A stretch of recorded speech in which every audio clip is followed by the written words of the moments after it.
Bab 21, Turnamen Spiritual. Nama, Bangkitnya Dataran Hitam Penulis. Plus matikan mengatur ulang. Beberapa minggu sebelumnya, di sebuah kota di kerajaan Cromwell, ada seorang gadis dengan rambut hitam, kulit putih, wajah cantik, dan lekuk tubuh sensual. Dia sedang makan di restoran sambil memikirkan informasi yang baru saja dia dapatkan. Kegentingan, sepertinya turnamen spiritual di kerajaan Cromwell akan berlangsung 7 bulan lagi. Para pemuda hingga usia 18 tahun akan bersaing untuk meraih kejayaan menjadi yang terbaik di utara benua tengah. Penghargaannya mengikuti urutan berikut, peringkat pertama akan menerima hadiah berupa 500 kristal tingkat menengah dan teknik tingkat perak. Juara kedua akan menerima 300 kristal dengan level yang sama dan teknik tingkat hitam, sedangkan peringkat ketiga mendapat 100 kristal kelas yang sama. Turnamen spiritual yang dimaksud adalah kompetisi yang diadakan setiap 8 tahun sekali di benua tengah utara. Hal ini juga merupakan cara bagi para spesialis masa depan di wilayah ini untuk mengetahui dan memahami perbedaan kekuatan yang mungkin ada di antara para jenius di wilayah tersebut. Ini juga merupakan kesempatan untuk melihat tempat-tempat yang lebih kuat. Turnamen ini berlangsung di kerajaan yang berbeda pada setiap edisinya. Kali ini, terjadi di kerajaan Cromwell, tetapi edisi terakhir terjadi di Kerajaan Ombak. Turnamen spiritual diselenggarakan oleh Sekte Flaming Empire sebagai bentuk seleksi. Sebab, meski wilayah ini miskin energi spiritual, masih ada kemungkinan munculnya individu-individu berbakat. Meski tidak biasa di area ini, selalu ada beberapa individu dengan talenta perak di edisi sebelumnya turnamen ini. Dan karena orang-orang dengan bakat seperti itu selalu mencari tempat yang lebih kuat untuk dikunjungi, jadi, Sekte Flaming Empire dengan senang hati mendapat keuntungan darinya. Itulah mengapa ada hadiah yang begitu besar untuk tempat pertama. Untuk kompetisi ini, karena batasan usia dan rata-rata bakat yang terdapat di wilayah ini, kekuatan peserta sebagian besar berada di awal tahap keempat, dan banyak pula yang berada di bagian akhir tahap keempat. Namun terkadang, mungkin ada beberapa individu yang sudah berada di tahap kelima, di atas level 40. Orang-orang ini umumnya mendominasi kompetisi dan berada di posisi 3 besar. Mari kita lihat apakah Minos itu setidaknya berada di awal tahap keempat, yang merupakan budidaya minimum untuk mengikuti kompetisi ini saat kompetisi dimulai. Hehe, jika dia setuju untuk berpartisipasi seperti yang dikatakan tuanku, aku ingin melihat wajahnya ketika dia melihat betapa besarnya dunia ini. Dia berpikir dengan senyum mengejek di wajahnya. Gadis ini adalah Ruth Miles, murid Ibu Minos, Maisi Coleman, dan Sekte Awan Abu-Abu dari Kerajaan Flaming. Dia sekarang berada di level 45, pada usia 18 tahun. Dia adalah seseorang dengan bakat perak, begitu pula gurunya dan banyak anggota Sekte Awan Abu-Abu. Saat kupikir sekarang aku harus pergi ke Dataran Hitam dan menemani Minos menjijikkan itu selama beberapa bulan ke depan, aku merasa sangat tidak enak. Setelah itu, dia membayar tagihannya di restoran dan menuju utara menuju Kerajaan Cromwell, tempat perbatasan kerajaan dengan Dataran Hitam berada. Berjam-jam berlalu ketika 3 gerbong rombongan Minos melewati dataran-dataran hitam. Kelompok tersebut telah pulih dengan baik dari pertempuran melawan Coyote malam sebelumnya. Kini jarak mereka hanya beberapa kilometer dari kota maritim. Bau garam di udara sudah tercium dari tempat rombongan berada. Kemudian pemandangan indah terpampang di hadapan Minos. Kota biasa, dibangun dengan sangat baik dan terpelihara. Ada pohon palem di dekat pantai, tidak jauh dari kota. Ada sebuah teluk di ujung pantai, dengan sebuah bangunan besar dan beberapa kapal. Kota ini juga cukup hijau, sangat kontras dengan kenyataan di Dataran Hitam. Gerbong rombongan kemudian memasuki kota. Mereka memutuskan untuk pergi ke dermaga dan menyewa perahu untuk berwisata ke Pulau Batu. Tuan muda, kota maritim, meskipun tidak sebesar kota penting lainnya, Anda dapat menemukan banyak hal di sini. Kita harus melihat sekeliling untuk melihat apakah ada sesuatu. Kopral Pike berkata sambil tersenyum. Apa yang dia katakan memang benar adanya. Meski berada di Dataran Hitam, kota ini memiliki banyak pedagang dari Kerajaan Coklat dan Pulau Batu. Jadi, banyak sekali bisnis di sana, tapi tidak hanya itu. Keluarga besar kedua negara bagian ini juga melewati tempat ini ketika mereka berpindah dari satu daerah ke daerah lain. Jadi, ada banyak peluang di sini. Sesampainya di dermaga, rombongan Minos segera dihadiri oleh seorang remaja putri berseragam. Selamat datang di dermaga kota maritim. Apakah kamu sedang mencari perahu untuk pergi ke Pulau Batu? Minos kemudian menjawab, saya ingin menyewa perahu untuk Pulau Batu. Wanita muda itu kemudian menjelaskan, "Yah, kami memiliki dua jenis opsi untuk layanan ini. Pertama, itu adalah perahu tanpa awak, yang berharga 2.000 kristal untuk grup seperti milikmu. Yang kedua adalah menyewa perahu dengan awaknya, biayanya 5.000 kristal. Saya sarankan Anda memilih opsi kedua jika ini pertama kalinya Anda bepergian dengan perahu dari sini ke Pulau Batu." Ucap wanita muda itu dengan ekspresi tulus di wajahnya. "Saya mengerti. Kami akan mengambil opsi kedua." Setelah membayar pemesanan kapal dengan awak kapal untuk perjalanan 2 hari, Minos dan rombongan melanjutkan perjalanan menuju pusat kota tempat mereka akan menginap. Di jalan, ketika Minos pergi bersama beberapa tentaranya ke sebuah restoran dekat hotel tempat mereka menginap, dua orang lewat sambil berbicara dengan keras. "Percayalah padaku, Bill, kudengar pedang kelas 2, kelas rendah, akan dijual di pelelangan yang akan berlangsung besok," kata seorang pria berotot dengan rambut panjang. "Nick, bahkan di Stony Island, hanya ada sedikit tempat yang bisa menjual senjata kelas 2, apalagi kota kita. Ini pasti rumor bahwa Chief Ryan, dari Ocean Market, turun untuk menarik orang ke acara bulanan lelang," jawab seorang pria parubaya yang membawa pedang besar di punggungnya. Mendengar hal itu, Minos segera tertarik dengan lelang yang akan berlangsung di pasar laut keesokan harinya. Lagi pula, dia sendiri memiliki teknik pedang tingkat tinggi, tapi dia tidak memiliki senjata yang memadai. Pedangnya saat ini adalah pedang kelas 1, tingkat menengah, yang dia peroleh di kota kering. Adapun senjata warisan yang diterima Minos, semuanya kelas 3 dan kelas 4. Dia tidak punya kekuatan untuk menggunakan senjata setingkat ini. Dan meskipun Minos berada di level 33, dan senjata kelas 2 mengharuskan penggunanya setidaknya berada di level 40, dia dapat menggunakan senjata yang membutuhkan lebih banyak level pada saat ini karena teknik tubuh yang tidak dapat dihancurkan. Pasalnya, teknik tersebut membuat tubuh Minos jauh lebih kuat dan tangguh selama durasi 10 detik. Dan pada saat itu, pertahanannya tidak akan bisa ditembus oleh mereka yang 100% lebih kuat darinya. Sebagai gambaran, level 40 memiliki energi 2 kali lebih banyak daripada seseorang di level 35. Namun, karena kemampuan bawaan Minos fisik, dia akan mencapai energi yang setara dengan level 35 di level 34. Dengan begitu, Stuart muda harus naik satu level lagi untuk bisa menggunakan senjata kelas 2 yang kelas rendah. Tentu saja, dia juga hanya bisa menggunakan senjata dengan klasifikasi ini selama 10 detik yang diberikan oleh teknik tersebut. Dan mengingat kekuatannya, Minos juga perlu mengaktifkan seni melahap agar dirinya tidak kelelahan sepenuhnya. Tapi baginya, pedang kelas 2 pasti sepadan, meski dia harus memenuhi begitu banyak persyaratan. Di sisi lain kota, sekelompok 3 orang mengelilingi seorang pria muda berambut pirang. Di bajunya ada lambang elang perak. Orang-orang ini adalah anggota keluarga Silva. "Tuan muda, apakah Anda yakin ingin tinggal di sini lain hari hanya karena rumor itu?" tanya salah satu dari ketiga pria itu, yang sepertinya ragu dengan cerita seperti itu. "Pelindung Philip, seperti yang Anda tahu, saya akan berpartisipasi dalam turnamen spiritual dalam 7 bulan, jadi jika saya memiliki senjata kelas 2, saya bisa mendapatkan keuntungan yang bagus dalam kompetisi," kata pemuda berambut pirang. Ini adalah Darrell Silva, putra bungsu dari majikan keluarga Silva. Dia berada di level 38, memiliki bakat hitam, dan saat ini berusia 17 tahun. Namun meski berada di level 38, Darrell yakin bisa mencapai level 39 selama turnamen dan juga bisa menggunakan senjata grade 2. "Ini adalah kesempatan besar bagiku. Bahkan bagi keluarga Silva kami, tidak mudah untuk mendapatkan senjata dengan kualitas seperti ini.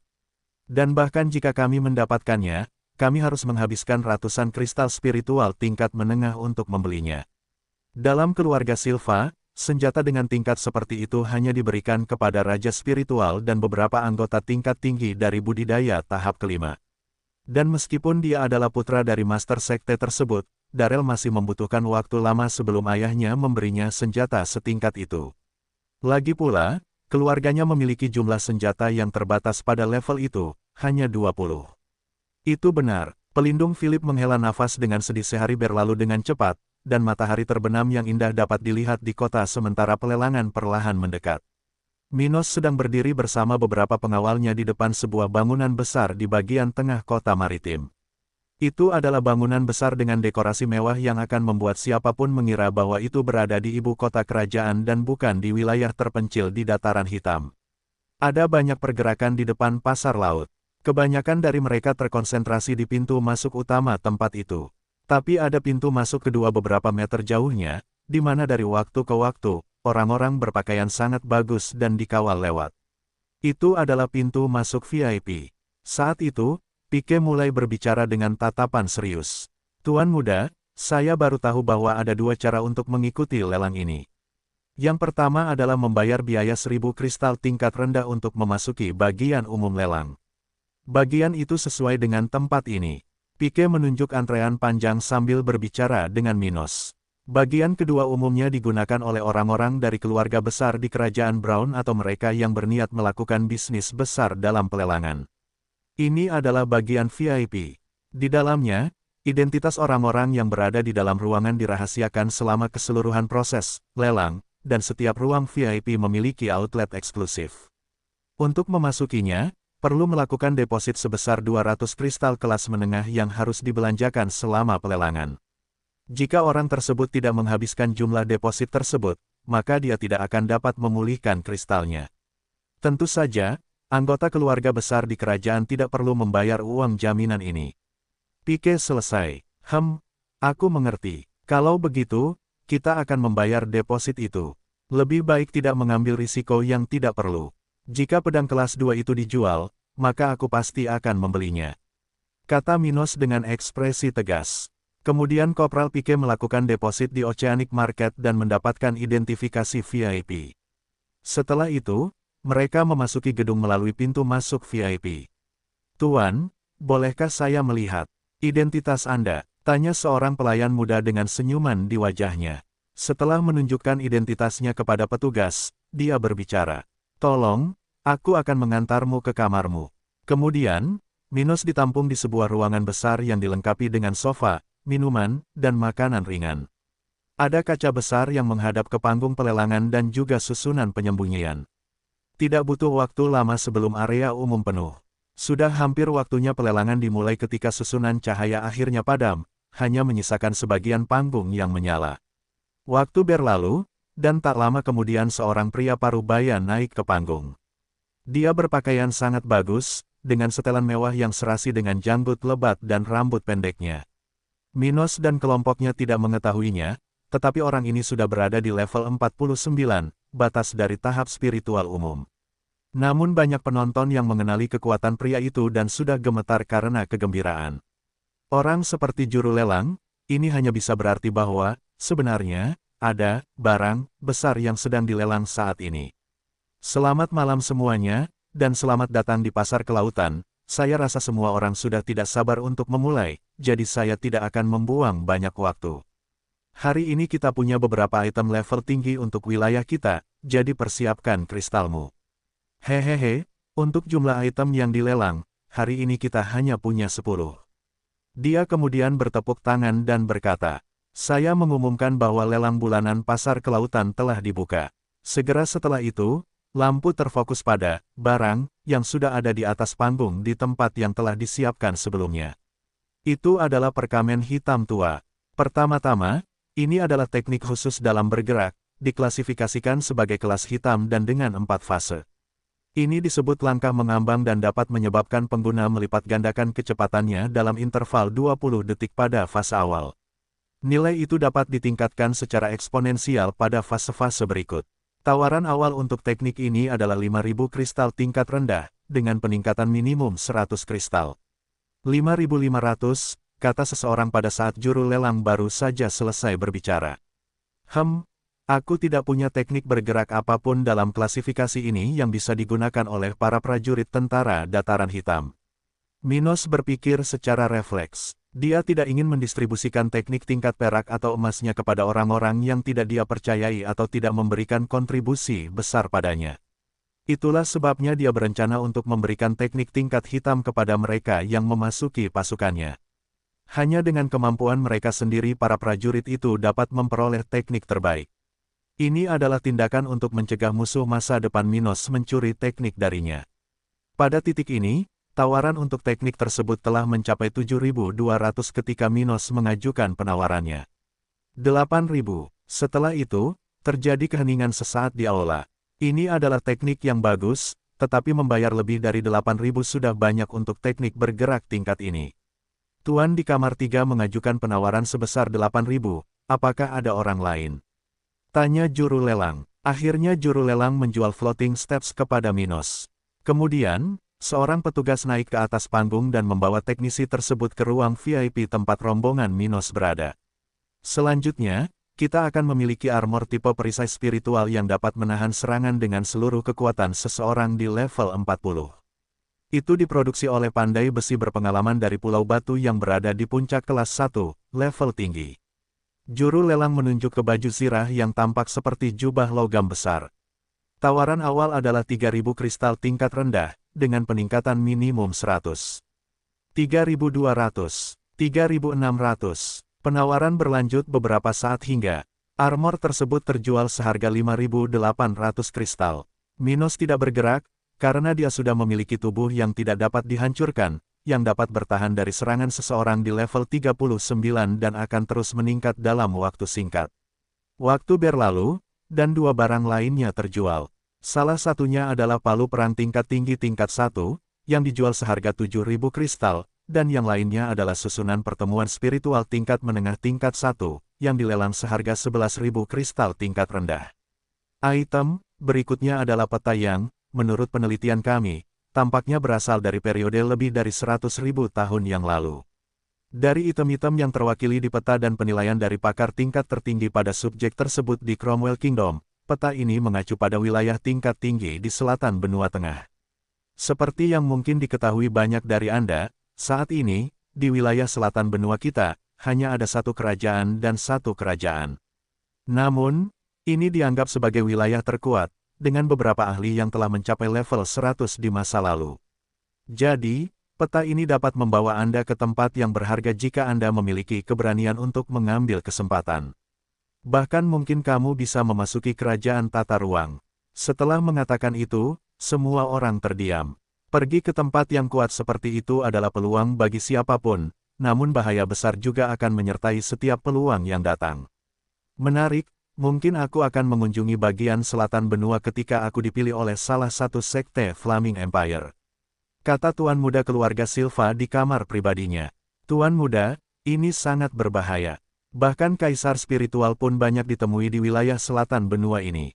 Memperingatkan pelindung Philip, juru lelang kemudian melanjutkan. Karena ada kemungkinan peta itu tidak akan menghasilkan harta karun besar, pasar laut telah mengevaluasi item ini pada 5.000 kristal, dengan peningkatan minimum 500 kristal tingkat rendah.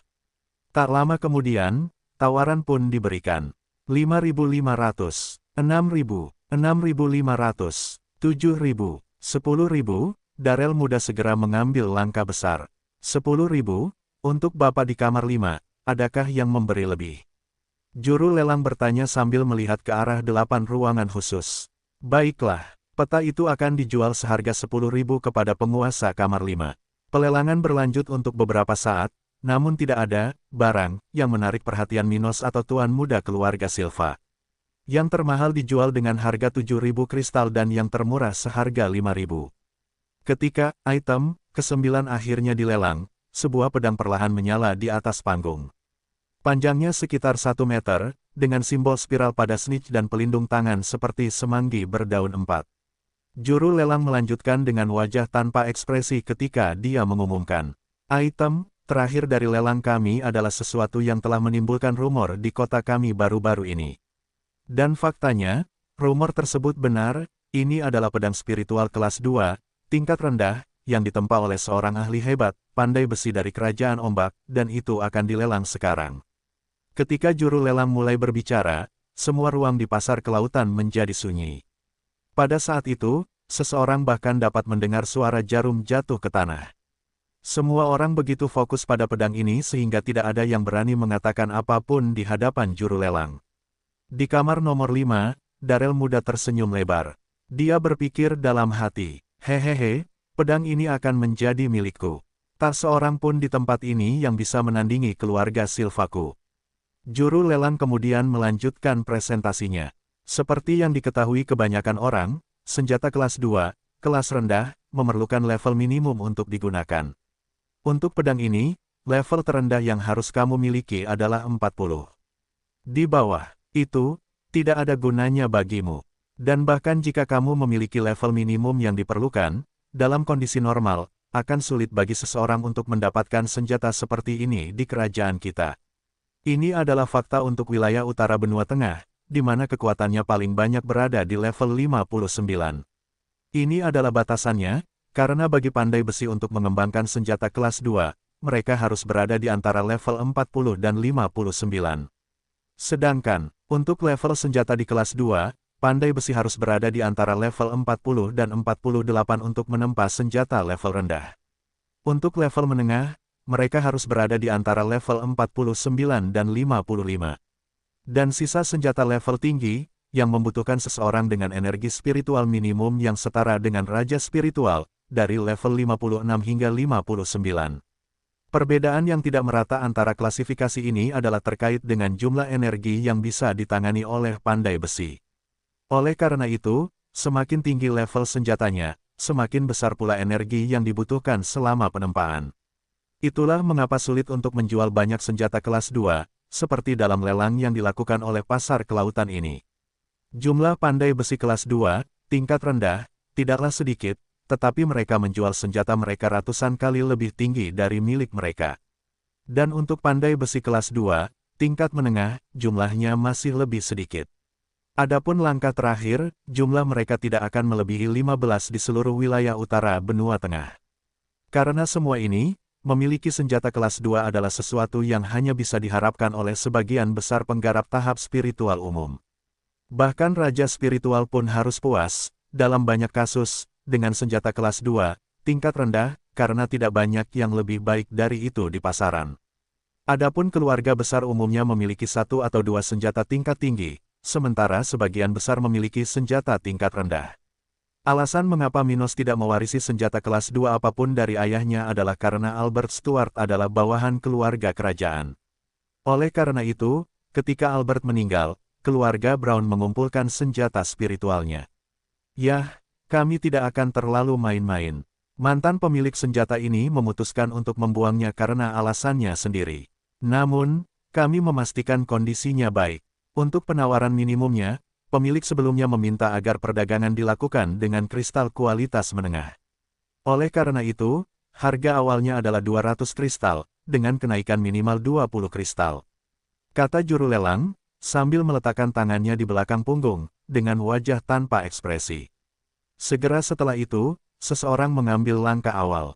220, 240, 300. Tuan muda dari keluarga Silva berteriak keras. 320. Minos kemudian melakukan langkah pertamanya. 340. Darrell muda berkata sambil memasang ekspresi gugup di wajahnya. Dia tidak percaya dia memiliki seseorang dengan kristal tingkat menengah sebanyak dia. Namun, dia hanya memiliki total 400 kristal pada level itu. Minos lalu berkata dengan tenang. 360. Darrell Silva kemudian tidak tahan lagi saat mengatakannya. 380. Sobat, aku tuan muda dari keluarga Silva, jadi tunjukkan wajahku di sini. Segera setelah itu, banyak orang mulai berdebat di area umum aula. Wow, aku tidak pernah menyangka seseorang dengan status seperti itu akan ada di sini hari ini. Seseorang berkata dengan heran, Huff, sungguh tercela, dia menggunakan status keluarganya untuk mendapatkan pedang. Kata orang lain, menghina. Dia hanya melakukan apa yang dia bisa untuk mendapatkan senjata seperti itu. Jika saya berada di tempatnya, maka saya akan melakukan hal yang sama. Kata seorang pemuda di tengah rombongan. Saat semua orang mendiskusikan kehadiran tuan muda keluarga Silva, Minos tetap tenang seperti sebelumnya sambil berpikir. Oh, tuan muda dari keluarga Silva, katamu, aku tidak peduli. Ketika banyak yang mulai mengira pelelangan akan berakhir seperti ini, Minos kemudian berbicara dengan dingin. 400. Semua orang di aula terdiam setelah itu. Apakah dia benar-benar akan menantang keluarga Silva? Seseorang bertanya dengan tidak percaya. Mungkin dia adalah anggota kekuatan sebesar keluarga Silva. Saat Darrell mendengar tawaran Minos, dia hampir muntah darah.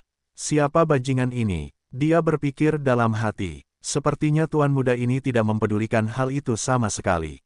Bisakah Anda setidaknya memberitahu saya kekuatan apa yang ada di belakang Anda? Tanya tuan muda Silva. Jika kamu bukan siapa-siapa, maka aku akan membunuhmu dan mengambil pedang itu dengan paksa. Dia berpikir dengan ekspresi jahat di wajahnya.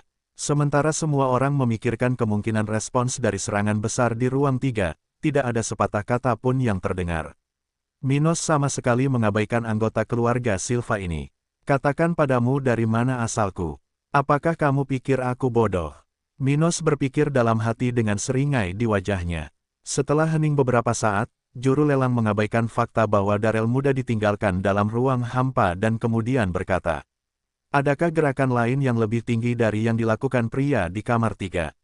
Pada titik ini, Darrell Silva sangat marah ketika dia berkata kepada pelindung Philip dengan ekspresi yang aneh. Cari tahu siapa orang itu secepat mungkin. Yah, karena tidak ada penawaran lagi, item itu akan dijual seharga 400 kristal kelas menengah kepada pria di kamar 3. Kata juru lelang dengan ekspresi kosong yang sama seperti sebelumnya. Setelah itu, seorang resepsionis muda di pelelangan membawa pedang yang ditempatkan di kotak logam ke kantor Minos. Oke, itu saja untuk kali ini. Pasar laut mengharapkan para tamu untuk kembali kapan pun memungkinkan. Dalam 1 bulan, kita akan mengadakan putaran baru barang lelang. Dia lalu menghela nafas dan berkata, lelang resmi berakhir, di dalam kamar nomor 3. Tuan muda, mengabaikan anggota keluarga Silva itu bisa menjadi masalah besar bagi kami. Dia memperingatkan Kopral Pike dengan wajah khawatir. Jangan khawatir tentang ini sekarang. Bahkan jika dia mengetahui siapa aku, dia mungkin berpikir bahwa aku menghabiskan seluruh warisan ayahku untuk pedang itu. Keluarga Silva, dia mungkin ingin bertindak sendiri dan mengambil pedang setelah dia membunuhku. Ini pasti tindakan yang paling mungkin dilakukannya. Petik 2. Tapi dengan perlindungan yang diberikan oleh Oceanic Market dan fakta bahwa kita akan pergi ke Pulau Batu Subuh, kalaupun dia mengetahuinya, itu hanya akan terjadi saat kita jauh dari sini, kata Minos sambil tersenyum. Dan bahkan jika dia mengikuti kita ke Pulau Batu, saya masih yakin kita akan menang. Setelah mendengar ini, para prajurit yang bersama Minos menghela nafas lega. Mereka tidak seperti tuan muda mereka. Mereka tidak menyukai perkelahian dan hal-hal seru. Setelah itu, pedang kelas 2 akhirnya diantar melalui ruang khusus yang ada di setiap pintu ruang VIP. Ini adalah mekanisme untuk menghindari kontak pegawai berpangkat rendah di pasar laut dengan pelanggan khusus. Hal ini karena kelompok-kelompok ini seringkali lebih rentan untuk menyampaikan informasi orang dalam. Dengan tindakan seperti ini, pasar laut setidaknya akan menghambat tindakan kriminal yang mungkin terjadi setelah barang berharga dijual. Setelah memeriksa pedangnya sejenak, Minos menyimpannya di cincin spasialnya dan memimpin kelompok itu keluar dari gedung besar tempat pelelangan diadakan. Setelah meninggalkan gedung melalui pintu keluar eksklusif, Minos dan rombongan berjalan beberapa saat hingga sampai di hotel tempat mereka menginap, mereka akan tinggal. Beberapa jam lagi dan kemudian memulai perjalanan maritim mereka ke Pulau Batu. Saat kelompok tersebut melakukan ini, ada 3 orang di sebuah hotel tertentu di sisi lain kota. Ada 2 pelindung dan tuan muda dari keluarga Silva. Sial, sial, sial. Darrell sangat marah dengan apa yang terjadi di pelelangan itu. Dia telah melewatkan kesempatan emas untuk mendapatkan senjata penting untuk rencana masa depannya. Tuan muda, jangan terlalu khawatir sekarang. Philip akan segera mengetahui masa lalu orang itu. Jika ini terjadi, kita bisa bertindak, kata seorang pria kuat dan tinggi, yang mengenakan baju besi perak matahari bersinar di cakrawala saat hari mulai terbenam. Ada perahu berukuran sedang yang berlayar ke barat laut wilayah dataran hitam. Perahu ini terlihat sangat bagus, dan meskipun tidak mewah, namun memiliki perlengkapan dasar untuk menampung rombongan kurang dari 15 orang dan sangat bersih. Saat itu sedang berlayar dengan tenang, sedangkan laut tampak tenang dan indah. Airnya jernih hingga kedalaman beberapa meter. Siapapun dapat melihat beberapa ikan datang dan pergi. Suara burung camar juga terdengar di kejauhan. Ada 14 orang di kapal itu. Ini adalah kelompok Mino, ditambah awak kapal yang dimaksud. Mereka meninggalkan kota maritim pagi-pagi sekali, bahkan sebelum matahari terbit. Untuk bagian perjalanan ke Pulau Batu ini, Minos dan rombongan harus menghabiskan 3 hari perjalanan dengan perahu tersebut. Ini jaraknya jauh, dan mereka tidak memiliki perahu terkuat yang tersedia. Namun, ini bukan masalah bagi Minos, tapi mungkin bagi beberapa pengawalnya. Beberapa dari kelompok tersebut baru pertama kali bepergian dengan perahu dan sangat sensitif. Bahkan di hamparan kecil dengan perairan tenang ini, beberapa dari mereka sudah merasa mual. Tentu saja, jika level mereka telah mencapai tahap spiritual umum, semua ini tidak akan terjadi. Itu karena kemampuan menggunakan energi bebas di alam meningkatkan indera Anda hingga Anda bisa mengabaikan sensasi tertentu di sekitar Anda. Namun sayang sekali tidak ada satupun dari mereka yang mencapai level ini, meskipun jaraknya kecil dari budidaya mereka saat ini. Namun, hal ini akan teratasi saat mereka tiba di Pulau Batu. Minos berencana membeli beberapa pil spiritual, yang dapat membantu bawahannya untuk naik level. Dengan begitu, setidaknya dalam perjalanan pulang dari perjalanan, mereka tidak akan mengalami masalah ini. Pada saat itu, seorang wanita muda berseragam juru masak dan berpenampilan baik sedang membawakan beberapa makanan lezat dan minuman untuk dicoba oleh Minos. "Tuan muda, cobalah makanan yang saya siapkan ini," kata wanita muda itu dengan suara yang merdu. Ada beberapa irisan buah-buahan di piring yang diletakkan di atas meja, beberapa pasta yang bentuknya seperti berbagai jenis roti dengan toples selai dan pasta di sampingnya. Ada juga 2 jenis jus yang berbeda. "Oh, kelihatannya enak," Minos berseru kaget. Meskipun dia membayar sejumlah besar kristal untuk perjalanan ini, dia tidak berharap banyak dari layanan yang ditawarkan. Jadi, dia terkejut melihat kualitas tersebut. Kegentingan, ini bagus sekali. Boleh aku tahu kamu dipanggil apa?" Minos bertanya sambil menikmati makanannya. "Yang rendah hati ini bernama Wendy, Tuan muda." Dia menjawab. "Jadi Wendy, tahukah kamu dari mana asal produk tersebut?" Minos bertanya dengan rasa ingin tahu.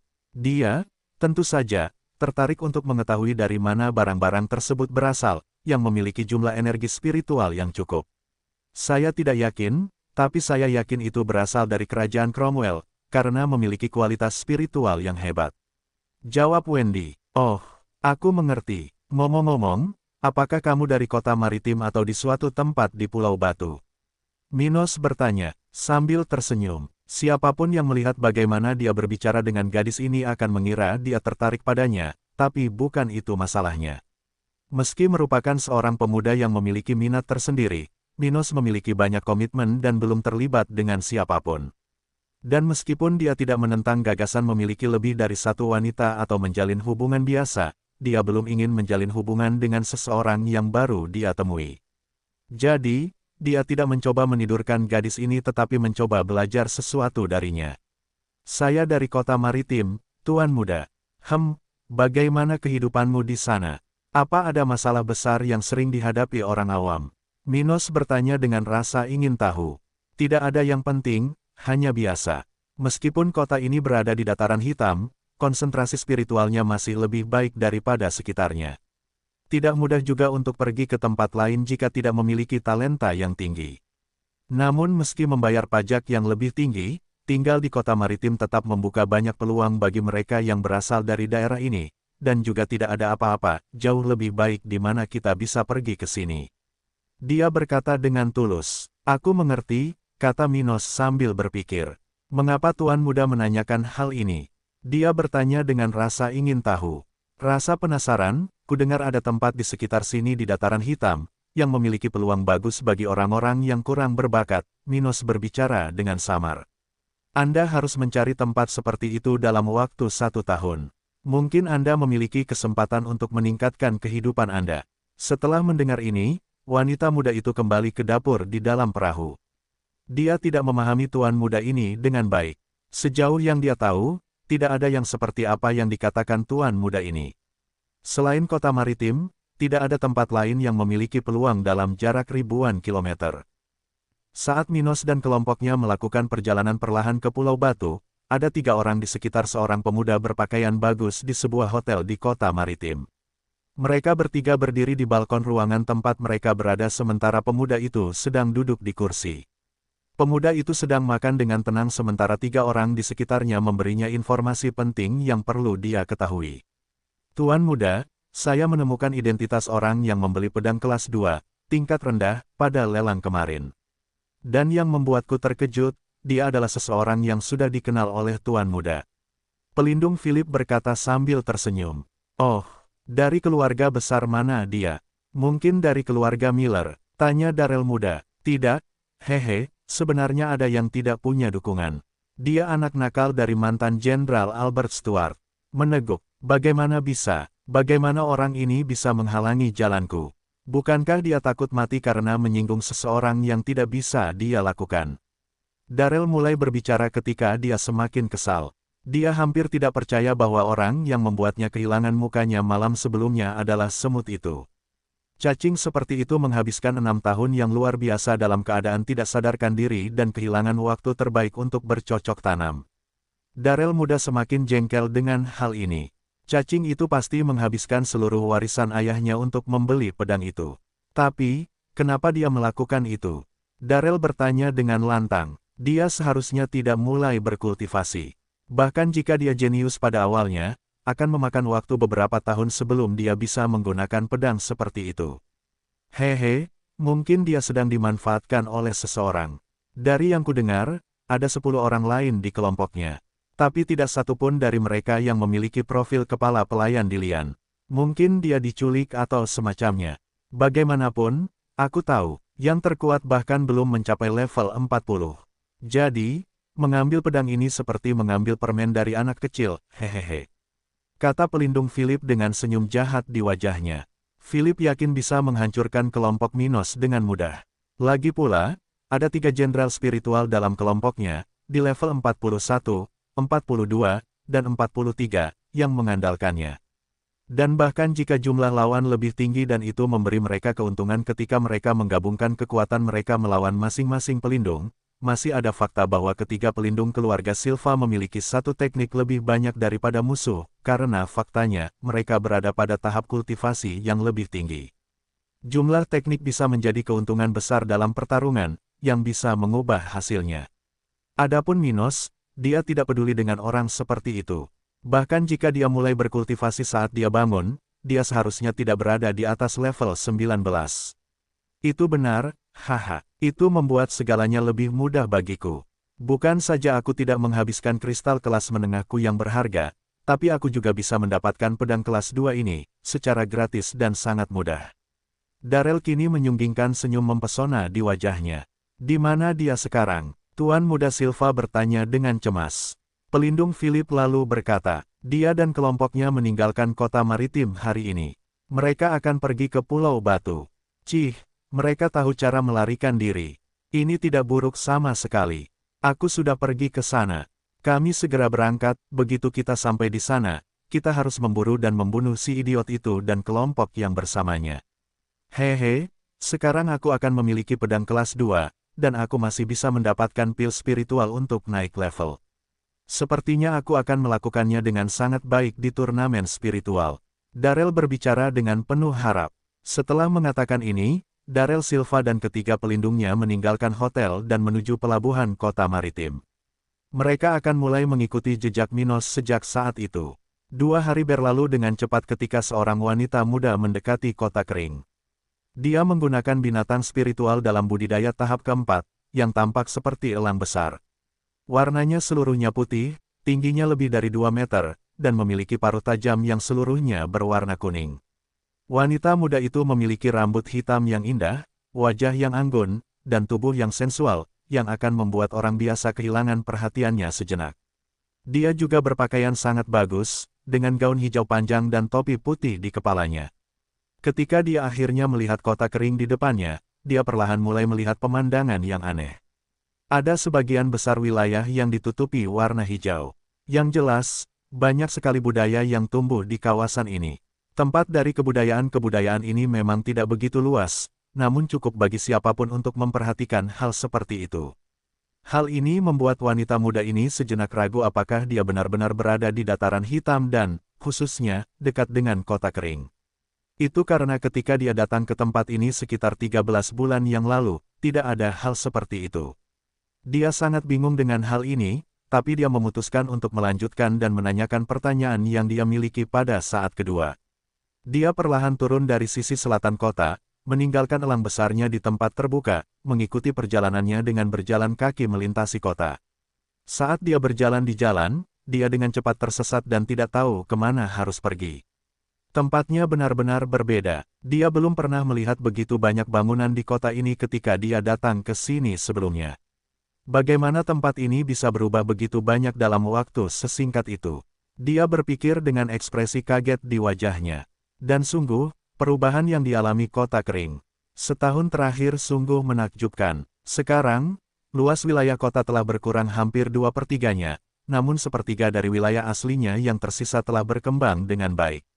Hal ini disebabkan oleh 4 susunan spiritual tingkat 1, tingkat tinggi, yang dipasang di dekat wilayah pusat kota. Akibatnya, wilayah yang terkena dampak susunan segera mengalami perubahan besar. Lahan kosong tersebut diisi dengan rumah-rumah baru, gedung-gedung, dan gedung-gedung tua yang diperbaiki dan diperluas untuk menampung lebih banyak orang. Sementara itu, sisa kota telah dikosongkan dan hancur total. Dan semua ini dilakukan mengikuti perencanaan kota Minos. Jadi, ada pemandangan kota yang sangat bagus sekarang. Itu tidak terlihat seperti kerumunan yang tumbuh tak terkendali, tetapi tampak terencana dan memiliki perasaan nyaman dan nyaman. Jika dilihat dari atas, bentuk kota tersebut akan terlihat seperti 4 lingkaran besar yang berpotongan di dekat mansion Minos. Ada juga banyak pepohonan di jalanan yang membuat Anda lupa bahwa Anda berada di tanah miskin di dataran hitam. Ah, wanita muda itu menjerit sedikit karena terkejut, tapi untungnya tidak ada yang mendengarnya. Alasan tangisan tersebut adalah karena dia menyadari bahwa jumlah energi spiritual di sekitar kota setidaknya 50% lebih besar dibandingkan saat dia datang ke sini terakhir kali. Bagaimana ini bisa terjadi? Saya pikir tempat ini memiliki akar spiritual yang menyedot banyak energi bebas di langit dan bumi. Bagaimana mereka mengatasi masalah ini? Dia berpikir sendiri sambil terus berjalan keliling kota. Dia akhirnya berhasil menemukan mansion di tengah kota setelah menanyakan arah dari orang-orang di jalanan. Tapi melihat mansion itu juga mengejutkannya. Tempat itu setidaknya 3 kali lebih besar dari sebelumnya. Banyak juga orang yang datang dan pergi dengan mengenakan seragam yang sama. Di depan mansion terdapat taman yang rimbun dengan air mancur di tengahnya. Di latar belakangnya terlihat bangunan 4 lantai dan banyak jendela. Meski tidak terlalu mewah, namun dilakukan dengan baik. Tidak banyak susunan spiritual di dalamnya karena Minos masih perlu membawa master susunan ke kota kering, tetapi ada beberapa yang merupakan milik bangunan tersebut sebelum modernisasi. Bagaimanapun, wanita muda itu perlahan memasuki gedung, sementara mulutnya terbuka karena terkejut dengan semua yang dilihatnya. Dia akhirnya kembali normal setelah mendengar seseorang berbicara dengannya. "Selamat datang di pemerintah setempat. Ada yang bisa saya bantu?" Ucap sekretaris Mia yang berada di meja resepsi sebelah kantor Minos. Aku ingin bertemu Minos Stuart," kata wanita muda itu dengan cepat. "Saya minta maaf untuk memberitahu Anda, tetapi Tuan Muda tidak ada di kota kering saat ini," jawab Mia tulus. "Bukan begitu, dan kemana dia akan pergi?" Mia lalu menjawab dengan acuh tak acuh. "Saya tidak bisa melaporkan ini." "Kamu tidak bisa, jadi siapa yang bertanggung jawab di sini? Biarkan aku bicara dengannya. Aku di sini atas perintah ibu tuan mudamu," kata wanita muda itu dengan tidak sabar. Dia adalah murid ibu Minos, Ruth Miles, yang terakhir kali datang bersama Maisy. Seiring berjalannya waktu, dia sudah berada di level 45, dan setelah meninggalkan pelatihan terakhirnya, dia memutuskan untuk datang untuk memenuhi misi yang telah dilewati gurunya. "Oh, jadi, itu kamu, Butler Dilian yang bertanggung jawab sekarang. Ikutlah denganku." Beberapa saat kemudian, mereka menuju kantor Minos, tempat Dilian berada saat ini. Dilian sedang mengirim seorang tentara ketika pintu kantor terbuka, dan Mia serta Ruth muda masuk. "Butler Dilian, wanita ini ada di sini karena ibu tuan muda," Mia berkata cepat sebelum meninggalkan ruangan. "Jadi, Anda di sini atas perintah Nyonya Maisy, bisakah Anda memberitahu saya alasan kunjungan Anda?" Dilian bertanya sambil tersenyum. "Tuanku memberiku misi untuk datang ke sini, setelah 1,5 tahun sejak terakhir kali kita datang ke sini, tetapi ketika aku menyelesaikan pelatihan terakhirku lebih awal, aku memutuskan untuk datang sebelum waktu ini." Dia telah memerintahkan saya untuk menemukan putranya setelah waktu itu untuk menilai levelnya. Jika dia telah mencapai tahap keempat dalam kultivasi, saya harus berbicara tentang turnamen spiritual, yang akan berlangsung dalam 7 bulan di Kerajaan Cromwell, dan kemudian menemani dia di sana jika dia memutuskan untuk berpartisipasi dalam kompetisi ini. Begitu, Bu Maisi ingin Tuan Muda berjuang bersama generasi muda untuk memahami sedikit tentang dunia. Kata Dilian sambil memegangi tangannya di belakang punggung. Menurutku itu mungkin ide yang bagus, tapi Tuan Muda sedang dalam perjalanan ke Pulau Batu. Dan aku tidak tahu kapan dia kembali. Ini bisa memakan waktu beberapa minggu. Pulau Batu, kenapa dia pergi ke sana? Ruth bertanya dengan rasa ingin tahu. Butler Dilian berkata dengan samar. Sebagai seorang pemimpin, Tuan Muda memiliki tanggung jawabnya sendiri. Tetapi jika kamu ingin mengejarnya, maka kamu harus mencari seseorang yang bernama Ellen Nash. Tuan Muda harus menemuinya ketika dia tiba di Pulau Batu. Aku mengerti, sebenarnya, bagaimana tempat ini bisa berubah begitu banyak dalam waktu sesingkat itu. Ruth bertanya dengan ekspresi penasaran di wajahnya. Haha, kamu pasti sangat penasaran ya. Saya tidak akan menjelaskan secara detail, tapi ketika Tuan Muda mengatakan bahwa dia tidak membutuhkan bantuan Nyonya Maisi, bagaimana saya bisa mengatakan dia tidak bercanda? Dilian berkata sambil tersenyum bangga. Melihat dan mendengar ini, Ruth tidak tahu harus berkata apa saat dia berpikir sendiri. Dari mana rasa percaya diri ini berasal? Meskipun tempat ini telah berkembang pesat, tetap saja kamu tidak berhak mengatakan bahwa kamu tidak memerlukan bantuan sekte seperti kami. Setelah beberapa saat, dia akhirnya berbicara. Hehe, sepertinya kamu sangat percaya diri dengan Tuan Mudamu. Kepala pelayan Dilian hanya tersenyum tapi tidak berkata apa-apa. Dia tidak perlu membicarakan rahasia Minos, hanya karena pihak lain bukanlah musuh. Bahkan jika dia adalah ibu dari Tuan Mudanya, dia tetap tidak akan mengatakan apapun. Ketika dia melihat jajak pendapatnya tidak berhasil, Ruth hanya menghela nafas kecewa. Dia sangat penasaran dengan orang-orang ini. Kepala pelayan Dilian tidak hanya mempercayai Minos Stuart ini secara membabi buta, tetapi juga orang lain di tempat ini. Bahkan terakhir kali dia datang ke sini, orang-orang memandang Minos seolah dia adalah penyelamat. Sudahlah, saat aku menemaninya ke turnamen spiritual, mungkin aku akan memahaminya, pikir Ruth dalam hati. Yah, karena putra tuanku tidak ada di sini, maka aku akan pergi ke Pulau Batu. Sampai nanti. Ruth mengucapkan selamat tinggal dan segera pergi menuju sisi selatan kota, tempat dia meninggalkan binatang spiritualnya. Sementara itu, perahu yang ditumpangi Minos dengan cepat mendekati Pulau Batu. Sekilas pulau sudah terlihat di cakrawala. Minos sedang menikmati pemandangan laut di depannya sambil berpikir sambil tersenyum. Pulau Batu, ya, saya ingin melihat apa yang bisa Anda tawarkan kepada saya.